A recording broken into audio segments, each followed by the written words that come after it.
Boa noite, seja bem-vindo a mais um Segunda Segura, hoje, 16 de setembro. E hoje a gente vai falar sobre um tema super importante na liderança, que é o estresse. E o quanto a saúde mental, ela impacta definitivamente na liderança, na forma como nós, líderes, estamos no dia a dia, na produtividade, na nossa tomada de decisão e assim sucessivamente. Então, para a gente começar, gente, se é a primeira vez que você está entrando no Segunda Segura hoje, já aproveita, vai ali no aviãozinho, compartilha para que mais pessoas sejam impactadas, para que amigos seus sejam impactados sobre esse tema de estresse na liderança. E aproveita e à medida que a gente vai conversando aqui, é um bate-papo, né? Obviamente eu não escuto vocês, só vocês me escutam, mas deixem os seus comentários aqui à medida que eu vou falando, tragam assuntos, vamos trocando ideias e já separa aí papel, caneta, o seu tablet para anotar uma série de insights aqui e inclusive vai compartilhando esses insights comigo, certo, gente? Então, vamos lá, vamos começar aqui. Deixa eu pegar aqui as minhas anotações, né? Para dividir com vocês algumas coisas aqui que eu trouxe sobre este tema. Então, algo que é importante, né? Quando a gente fala sobre estresse na liderança, a gente escuta primeiro, né? Hoje em dia, a gente está num movimento onde a gente vê muita gente falando sobre estresse. A gente vê nas organizações a pauta de bem-estar, a pauta de segurança psicológica, a pauta de saúde mental, principalmente porque estamos em Setembro Amarelo. E aí vem uma crítica minha, muito grande, muito feroz, quem me conhece sabe, né? Eu sou totalmente contra esses paliativos, né? Essa coisinha de oferecer um mimozinho, o negocinho, a coisinha, em pleno Setembro Amarelo. Acho que isso relativiza a pauta de saúde mental, que é uma pauta tão importante e que tem um impacto significativo na produtividade, no resultado das organizações, tem um impacto significativo no relacionamento das pessoas. E eu acho que oferecer o chazinho, né, um agradinho, uma coisinha, torna o tema firula, torna o tema menor do que ele efetivamente é.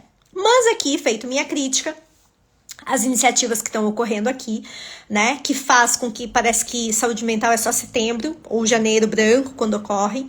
Essa é uma pauta que a gente precisa discutir. Oi, Kati. Então, né, essa é uma pauta que a gente precisa discutir todos os meses do ano, gente, porque o emocional, primeiro, nós somos seres emocionais, ponto, né? Tem uma coisa que eu sempre falo, que assim, lá nós aprendemos, né? Tem a frase que todos nós conhecemos, penso, logo existo. E eu, em todos os meus treinamentos, eu digo para as pessoas os líderes que eu atendo, seja no individual, nos meus treinamentos e assim sucessivamente, que essa frase, ela deveria ser substituída por sinto, logo existo, né? Porque é a partir das nossas emoções que nós nos reconhecemos, né? Lá há muito tempo, quando René Descartes cunhou essa frase, ele deu uma atenção, um foco, um hiperfoco na questão cognitiva, né? No pensamento, na nossa capacidade de pensar. Mas, gente, todos os nossos pensamentos, eles têm um fundo emocional, né? A gente percebendo essas emoções ou não. Então, isso é uma coisa importante. Não é porque você não percebe as suas emoções, porque você não percebe a manifestação emocional no seu corpo, que você não sente. Você sente. A diferença é que algumas pessoas, por inabilidade e falta muitas vezes de uma educação emocional, não aprenderam a lidar com essas emoções. Né? E a emoção é uma coisa que nos invade. Eu sempre digo algo que é o seguinte: a gente não gerencia emoção. Inclusive, aquele gerenciamento de emoções, ele deveria estar errado. Na verdade, nós gerenciamos sentimentos. A gente gerencia a interpretação que temos fruto da emoção. Porque a emoção, Ela é algo fisiológico. Independente de você querer ou não querer, você vai sentir raiva. Independente de você ou não querer, você vai sentir tristeza, você vai sentir alegria e é algo que te invade. É fisiológico. Você vai sentir o seu coração bater mais rápido e você pode dizer, bate mais devagar. Ele não tá nem aí, ele vai continuar batendo. Se você tem a tendência a suar quando fica nervoso, quando tá tenso diante de uma situação, você não vai dizer pro seu corpo transpira menos e ele vai dizer, ai, tá bom, vou parar. Não, né? Não dá. São coisas que não ocorrem. Se você fica nervoso, gagueja, não adianta você dizer assim, para de gaguejar. Não vai acontecer. Por quê? Porque a emoção é algo fisiológico, a gente sente, ponto, né? Tá ali, vem, invade a gente. O que a gente gerencia? A gente gerencia aquele segundo depois de vir a emoção, sentir algo, né? Veio a raiva, sentir a vontade de atirar a cadeira em alguém, né? E a gente vai falar sobre esse caso aqui hoje. Opa, devo fazer, não devo fazer? Peraí, o que tá acontecendo comigo? Por que eu tô sentindo essa raiva? Por que tá me dando esse impulso? É o sentimento, né? Eu vou gerenciar esse sentimento, tá me gerando uma irritação, essa raiva tá me irritando, eu tô gatilhando coisas aqui, tô acessando memórias, eu tô percebendo tudo isso, e isso eu gerencio. Eu gerencio o mental, eu gerencio o que eu sinto, fruto dessa emoção, mas a emoção é fisiológico, eu não vou gerenciar. Então, gente, eu acho que isso é uma coisa importante, né? A emoção faz parte da nossa vida, querendo ou não querendo, ela está. Mesmo que você ache que você é a pessoa mais cabeção do mundo, mais racional do mundo, a sua emoção, ela está ali, né? Você não percebe ela, mas ela está ali. Bom, colocando isso para vocês, o que é importante quando a gente fala do estresse na liderança, já que essa pauta de estresse é muito falada de uma forma geral e muito falado sob o ponto de vista dos colaboradores, né? Quando a gente está falando sobre isso, é a equipe que sofre do estresse e tal, e muitas vezes existe pouco espaço e pouca pauta para se falar sobre esse estresse, sobre a saúde mental na liderança. Mas o grande fator é que para quem promove muitas vezes saúde mental, né?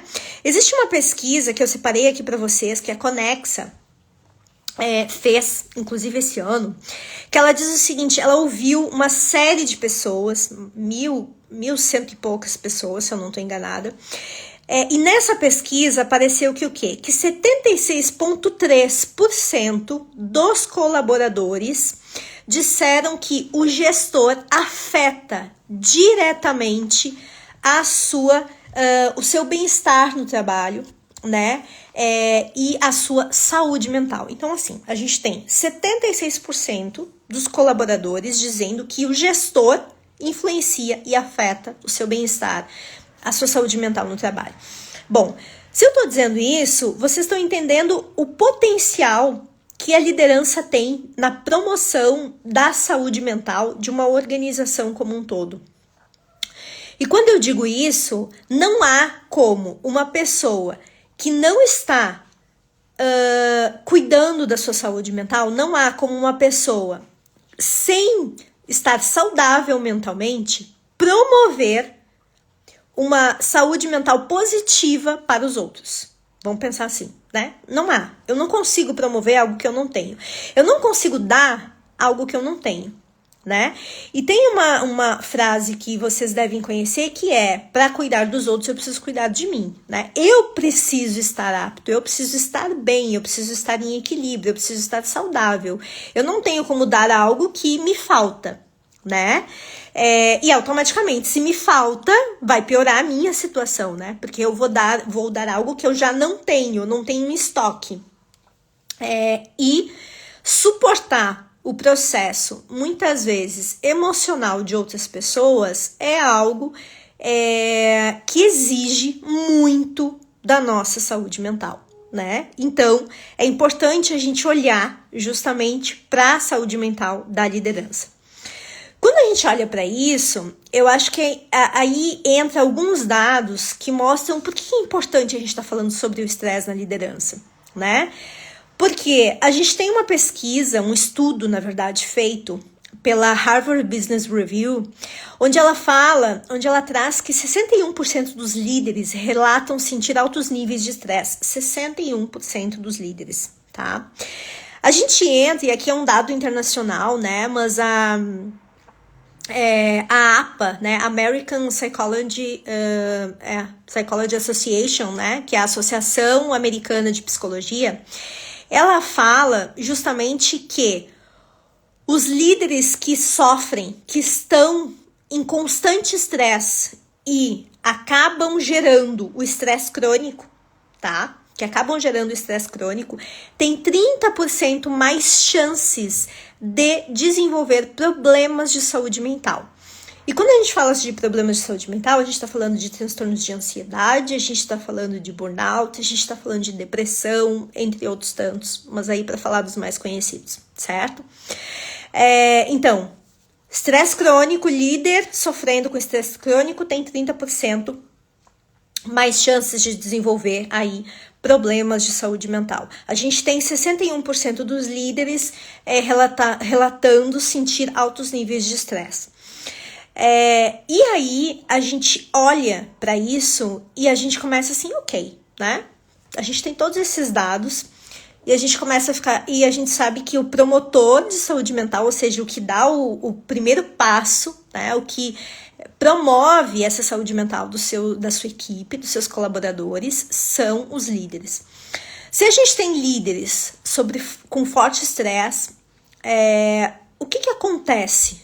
Né? A gente acaba automaticamente criando um mecanismo organizacional que pode levar ao adoecimento generalizado, certo? Porque se o líder é promotor, se o líder influencia, 76% dos colaboradores estão falando que o líder influencia o seu bem-estar, influencia a sua saúde mental, a gente pode estar gerando sim um efeito em cascata. Quando a gente fala sobre isso, a gente vai ver e por que é importante olhar para a saúde mental dos líderes? Porque sim, o líder ele vai ser um exemplo, né? Ele vai ser um exemplo, então o líder que cuida da sua saúde mental, ele proporciona que os seus liderados também possam olhar para isso com cuidado, porque ele dá esta permissão, né? Ele é como se ele oferecesse uma ajuda, ele estendesse a mão e dissesse: olha isso sobre uma perspectiva diferente. Então, isso é um ponto. Outra questão que é importante, líderes que não estão saudáveis mentalmente, eles vão ter a tendência a tomar decisões de forma ineficaz. E aí a gente pode falar de líderes impulsivos, de líderes ansiosos, né? Muitas vezes não dá tempo para as coisas acontecerem, não dá tempo de maturação, não consegue refletir sobre a situação. E a gente sabe que o dia a dia de um líder é tomando decisões das mais simples às mais complexas. Então, líderes que estão com a saúde mental comprometida, automaticamente, o que vai acontecer? Não vai tomar decisões do seu centro, né? Vão ter decisões mais impulsivas, vão ceder à emoção. Lembrem que eu falei, emoção é fisiológica, ela vem e é o sentimento, é o mental, é o comportamento que eu gerencio. Ele vai ceder a isso, né? Outra questão, líderes que não estão com a saúde mental em dia, eles têm a tendência, muitas vezes, a tornar o ambiente tóxico. E isso vai influenciar diretamente na retenção de talentos. Não é à toa que tem uma pesquisa que traz um dado que diz que 8 em cada 10 pessoas, tá, dizem que tem vontade de pedir demissão não da empresa, mas do chefe, né? Pedem demissão do chefe, pedem demissão desse líder. Então, olhem o quanto um líder que não está com a sua saúde mental em dia, e automaticamente, se ele não está com a sua saúde mental, leia-se, né? Que ele não tem inteligência emocional, obviamente. Ele é inábil, ele é incompetente para lidar com as suas emoções, né? Então, isso é importante, né? E aí, por isso, o acometimento da sua saúde mental, por isso, justamente, ele não está com a sua saúde mental em dia, ele tem a tendência a desenvolver ambientes tóxicos, né? E automaticamente esse ambiente ele vai comprometer a retenção, a continuidade das pessoas e a produtividade da sua equipe, né? A criatividade dessa equipe, o nível de engajamento dessa equipe, ele vai gerar uma tensão no ambiente.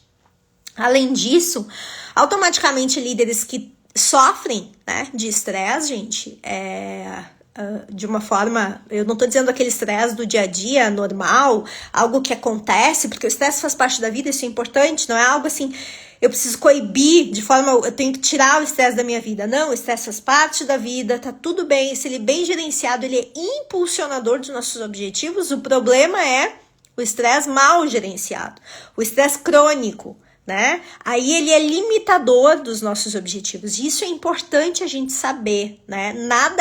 Eu preciso eliminar isto da minha vida. Não é uma questão de eliminar da nossa vida, mas é uma questão de como que eu uso isso de uma forma positiva, né? A mesma coisa ocorre com a ansiedade. Então, automaticamente, líderes que estão com a sua saúde mental comprometida, estão sob forte estresse, ele tem uma tendência a não lidar bem com crises, desafios, adversidades, ou seja, isso afeta a resiliência emocional desta pessoa, né? Ela tem menos resiliência emocional, então a tendência a um olhar mais crítico, um olhar mais pessimista diante das coisas que ocorrem, um olhar mais de desistência, né? Isso não vai dar certo e assim sucessivamente. Então, ao invés de ter um olhar mais construtivo diante das situações, né, de olhar isso com resiliência, ele vai ter a tendência a olhar justamente de uma perspectiva mais negativa, mais pessimista, mais crítica, né, e até mesmo de desistência. E a gente sabe, se a gente parar para pensar, o dia a dia de um líder é tomando decisão, né, é sendo observado pelos seus comportamentos, então ele é exemplo, gerenciando adversidades de todas as formas, de todos os níveis, e fazendo gestão de pessoas. Então, a gente está vendo que o quê? Que problemas de saúde mental na liderança, estresse na liderança, ele atrapalha as 4 atividades chaves de uma liderança. 4 atividades chaves. E aí, gente, como é que eu vou ter produtividade? Como é que eu vou ter performance desse líder? Como é que esse líder vai exigir performance dessa equipe, né? Se ele está com a sua saúde mental comprometida, se ele está sob forte estresse e não está conseguindo gerenciar esse estresse. Então, acho que isso é importante. E aí, a gente sabe que o quê? Problemas de estresse crônico levam a adoecimentos mentais, certo?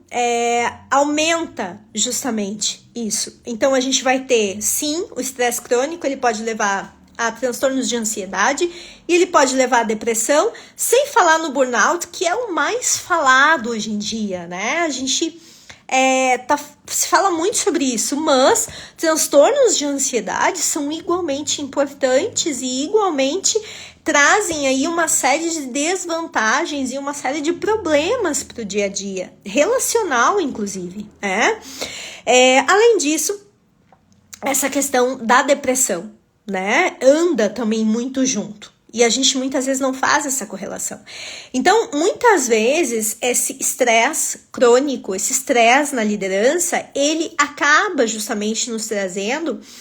existem já pesquisas que falam que existe uma reprogramação do cérebro, né? Quando a gente está sob forte estresse ou estresse crônico, aquele estresse que não passa, continuamente eu vivo naquela roda do hamster, né?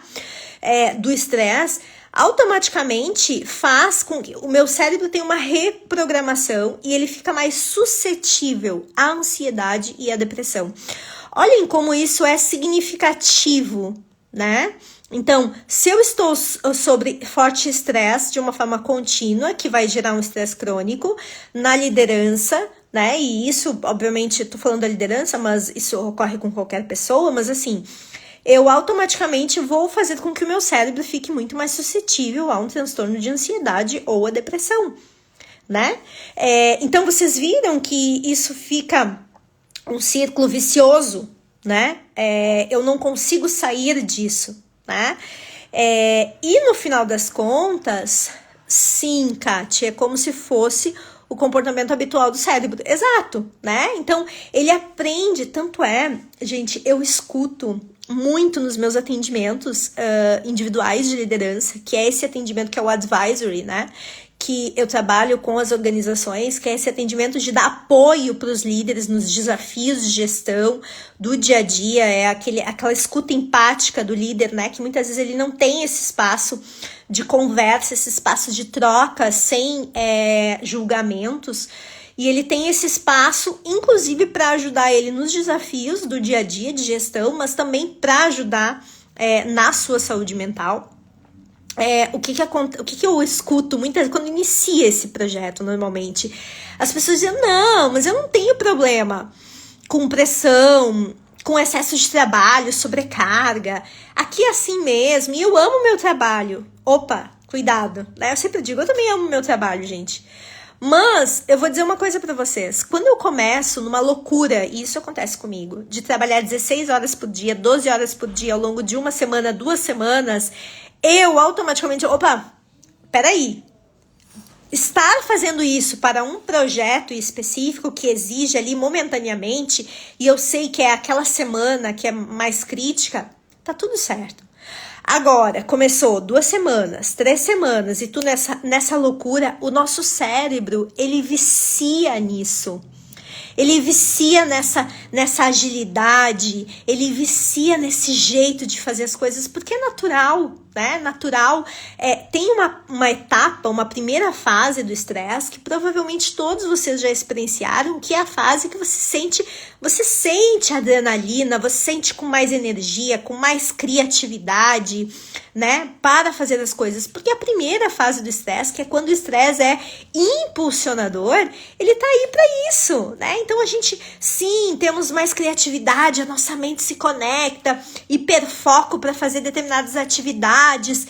Então, sabe, você sente com mais vitalidade. Só que o que acontece? No momento que eu passo dessa fase, então eu permaneço lá sob estresse, eu já passo para uma fase que isso reduz, né? É uma fase de resistência, justamente, né? Que já não é a mesma coisa, eu já não tenho esse nível de criatividade, efetivamente eu já não vou dormir tão bem, eu já vou ter uma ansiedade um pouco maior, enfim, eu já começo a ter um comprometimento. Então, o que acontece, né? Automaticamente, mas o meu corpo, ele vicia nesse modo. Então, a gente tem que ter muita consciência e precisamos ser muito intencionais. Eu tenho falado aqui muito nas lives, né? Precisamos ser intencionais nas nossas atividades, intencionais no cuidado com a saúde mental. Eu posso ser produtivo, eu posso ser o melhor líder que a organização pode ter, eu posso ter as melhores entregas, a melhor performance, o melhor resultado com saúde mental, né?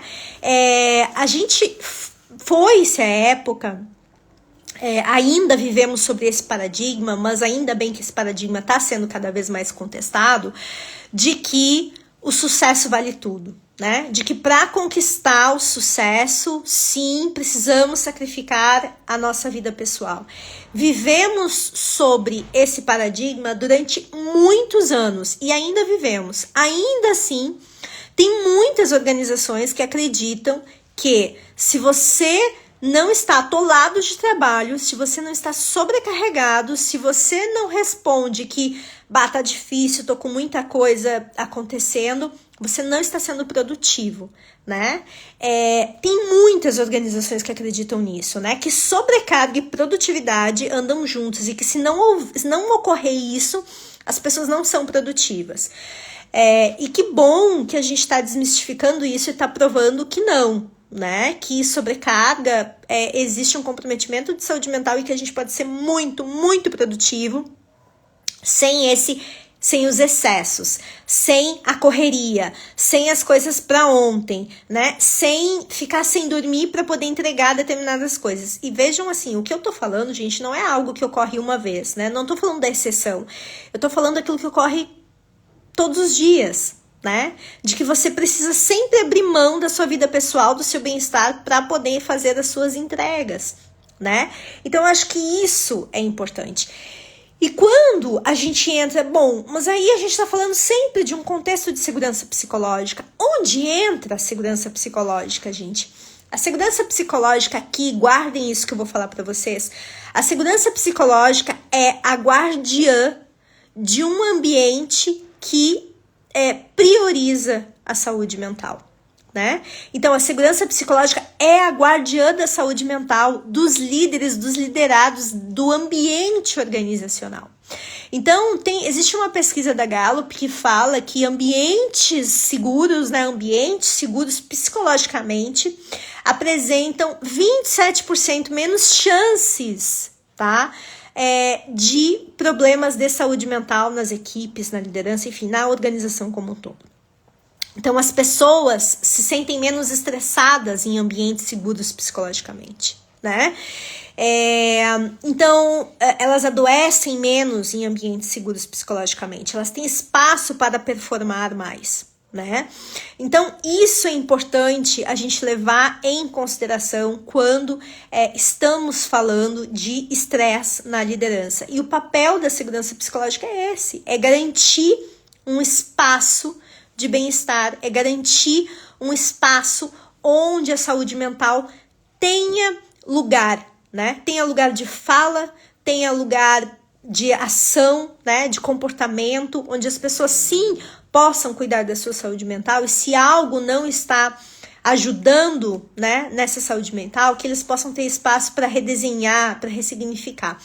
Então, isso é algo importante da gente estar trazendo constantemente e ter um olhar muito cuidadoso para esse estresse e o impacto dessa saúde mental do líder, já que ele é o multiplicador, né? O multiplicador desse bem-estar da equipe, o multiplicador dessa saúde mental da equipe.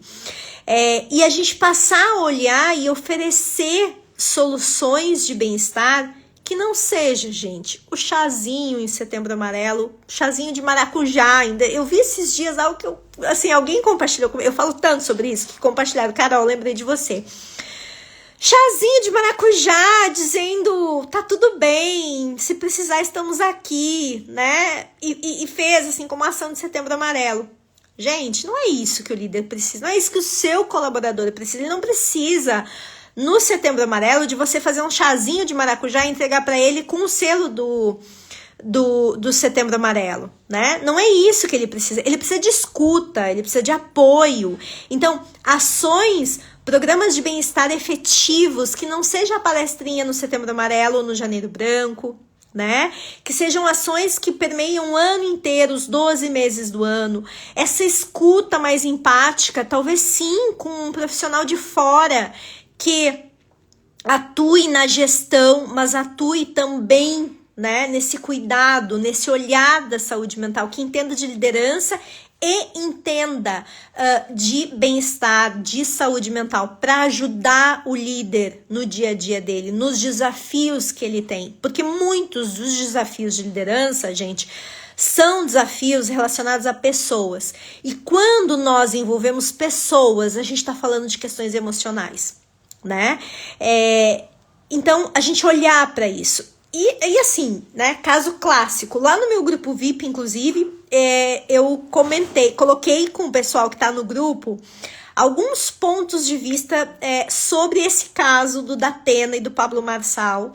Independente de questões políticas, eu achei ele um baita fato, né, pra gente falar sobre a importância do emocional nas nossas tomadas de decisão, a importância do emocional em momentos críticos, né?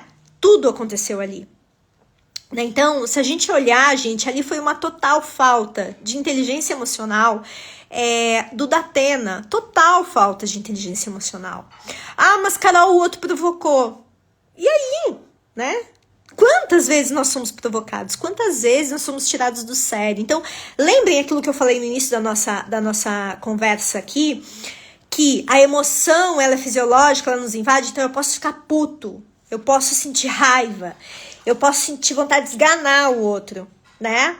dessa raiva eu posso sentir irritação, essa vontade de esganar o outro, quero matar o outro, quero esbufetear o outro. Agora, entre estímulo, raiva e resposta, quero matar o outro, existe um espaço. E nesse espaço é que reside a nossa capacidade de sermos inteligentes emocionalmente. É neste espaço entre estímulo e resposta que a gente pode ser inteligente emocionalmente ou incompetente emocionalmente. E é nesse espaço que é a nossa responsabilidade. Eu não posso, como adulto, dizer que como adulto, eu lembrei de um momento da minha vida e por isso eu agi por impulso. Gente, quem age por impulso? Quem é que age por impulso? É um ser racional? É um ser pensante? É um ser que gerencia as suas emoções? É um ser complexo como o ser humano? Não, vocês me desculpem, não é. Então, esse tipo de coisa não pode acontecer, né? E nós precisamos cada vez mais, como líderes, entender que o parte do desenvolvimento da liderança, ele é técnico, ele é comportamental e ele é emocional. Eu diria que, inclusive, mais importante, inclusive, do que o técnico, tá? Porque não há técnico que resiste a um emocional ruim. Não há técnico que existe a um emocional ruim, é o emocional. Nós, como líderes e como seres humanos, mas aqui o foco é liderança, mas como líderes, nós precisamos entender que o meu desenvolvimento passa pelo emocional, pelo comportamental e pelo técnico. Ponto. Sem esses três andarem juntos, eu sinto muito. Uma hora a sua carreira vai parar, vai estagnar por causa disso. Uma hora as oportunidades vão parar de bater na sua porta por causa disso. E você pode ser o melhor técnico, mas se o seu emocional e o seu comportamental é ruim, sinto muito, você vai estagnar, você vai parar, você vai perder a sua equipe, né? Você vai perder oportunidades, sim. Os seus relacionamentos vão ficar comprometidos. A Kate falou aqui, né? O problema não é sentir, é fazer. Exato, né? Aquilo que eu falei. Nós somos seres humanos. Sim, alguém vai suscitar raiva. Eu vou ouvir algo que eu não vou gostar. Eu vou sentir raiva. Eu vou sentir desgosto por essa pessoa. Aversão, nojo, repulsa, o que for, né? E a partir disso, eu posso fazer muitas coisas. Muitas coisas. E aí é que tá o meu poder de decisão. Lembrem disso. Estímulo e resposta. Nesse intervalo que é pequeno, são 6 segundos. 6 segundos, tá? É esse exatamente assim, ó, estudo feito, são 6 segundos. Entre o estímulo, emoção apareceu, resposta, são 6 segundos. E é nesses 6 segundos que eu tenho a opção de ser adulto e gerenciar aquilo que eu estou, a emoção que está aparecendo, ou eu deixar isso me invadir e agir por impulso, né? Aí, eu acho que eu, inclusive, deixo de ser humano, né? Então, essa é a reflexão aqui que eu deixo para vocês nessa segunda-feira, 16 de agosto. Espero que eu tenha contribuído aqui com vocês e que vocês tenham ficado com essa relação entre emoção e sentimento, essa importância da saúde mental para a liderança, né? Da organização como um todo, né? Dos ganhos dessa organização, ganhos tangíveis e intangíveis, e o quanto ambientes seguros psicologicamente auxiliam não só na produtividade, na performance, mas auxiliam na saúde mental das pessoas, né? Num lugar de saúde mental, num lugar de bem-estar, onde realmente as pessoas estejam saudáveis, certo? Então, que bom, Kate, que bom. Então, gente, espero que vocês tenham gostado. Nos vemos na próxima segunda-feira. E a pedidos, próxima segunda-feira eu vou fazer uma live falando sobre mudanças na lei, né?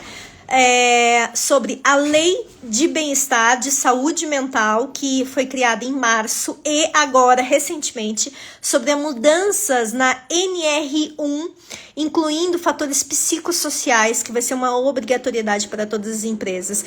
Então, assim, se você, né, que é líder, tá dentro de uma organização, ainda não se convenceu sobre esta pauta de saúde mental, de bem-estar, agora é lei, né? E vai exigir das empresas uma série de entregas, uma série de mapeamentos, uma série de diagnósticos, uma série de práticas, inclusive, olhando para essa questão de saúde mental e de bem-estar. Então, convido vocês a estarem comigo na próxima segunda-feira e eu vou conectar tudo isso com uma pauta que também tá todo mundo falando sobre ESG, né, ESG, vamos pensar assim, né, falando, que todo mundo tá falando também, como é que isso se conecta, qual é a relação com isso e por que é importante, então, empresas que estão buscando isso, se conectar também com esta parte, certo? Josenir falando aqui, vejo que esse gatilho seja vergonha da ausência de conhecimento. E aí, então, né? E eu acho que é justamente isso, né? É a gente perceber isso e poder buscar esse conhecimento, né? O que eu sempre digo é que, assim, gente, quando a gente vira adulto, a gente já não pode mais utilizar essas expressões. E no mundo de hoje, eu não sabia, eu não tinha conhecimento sobre isso. Como adultos, vem junto algo que é super importante, que é responsabilidade, autorresponsabilidade. Nós, como adultos, precisamos ser autorresponsáveis. Então, se eu tenho uma atitude que é prejudicial ao outro de forma recorrente eu sou explosivo diante de determinadas emoções, de forma recorrente eu recebo feedback das pessoas falando sobre o meu comportamento, sobre o meu nível de irritação, sobre, enfim, a forma como as minhas emoções, né, aparecem e transparecem para o outro. Qual é a minha função como adulto? A minha função de autorresponsabilidade é buscar ajuda, buscar conhecimento, utilizar os instrumentos que eu tenho disponíveis neste mundo que nos oferece N possibilidades, das mais simples e gratuitas às mais caras, vamos pensar assim, com maior investimento e de mais difícil acesso. Mas hoje em dia nós temos todos os tipos de solução. Então, às vezes um livro que a gente lê, às vezes é um Google, é uma pesquisa que você faz e começa a ler e começa a se enxergar. E em épocas de inteligência artificial, às vezes é o case que você coloca lá no prompt e a inteligência artificial ajuda você a enxergar um pouco mais a situação, né, com um pouco mais de abertura, um olhar mais amplo. Então, assim, existe forma, né? O que não dá é pra gente continuar justificando a nossa inabilidade emocional porque a gente não tem conhecimento, ou porque a gente não teve oportunidade, ou porque a gente não recebeu educação suficiente, ou porque a gente não sabia que era assim, né? E muito menos achar que emocional é frescura, muito menos achar que a gente não tem que levar que o emocional e o racional não se misturam, que são coisas separadas. Isso é mais ou menos como a gente dizer que vida pessoal e vida profissional não se misturam, onde um começa, o outro termina. Gente, isso aí não existe mais, né? Aliás, nem sei se um dia existiu, né? Talvez no nosso sonho a gente achou que era possível. Isso não é possível. Assim como não é possível separar racional e emocional, tá? Não são caixinhas estanques. Você não é uma pessoa racional e depois uma pessoa emocional. Você é uma pessoa só. Então é importante a gente começar a entender essa complexidade que somos nós, seres humanos, e entender que saúde mental é tão importante quanto saúde física e que saúde mental é que vai fazer com que você chegue mais longe, inclusive, nos seus objetivos profissionais e pessoais. Certo? Então, espero que tenham gostado. Quem quer saber mais sobre esse assunto, tá? Então, isso é importante. Se você quer saber mais sobre esse assunto, quer acompanhar o Segundas Seguras aqui e outros conteúdos inéditos, né, que eu volta e meia tô sempre compartilhando cases, pesquisas, lá no meu grupo VIP, que tá o link na bio, você entra e você já começa a receber esses conteúdos inéditos que não tá aqui no meu Instagram, é um conteúdo totalmente diferente. São cases, pesquisas, enquetes, eu vou colocando lá. E se você quer aprofundar nesse tema da segurança psicológica na liderança e como que a segurança psicológica influencia a saúde mental, tem lá um manual prático, link na bio também, meu manual prático, né? Liderança Segura, como construir organizações resilientes e inovadoras. Tem um capítulo falando só sobre saúde mental e segurança psicológica. Então vai lá e libera o teu acesso, tá bom? Então, até segunda-feira que vem. Grande beijo, boa semana pra vocês. Tchau, tchau.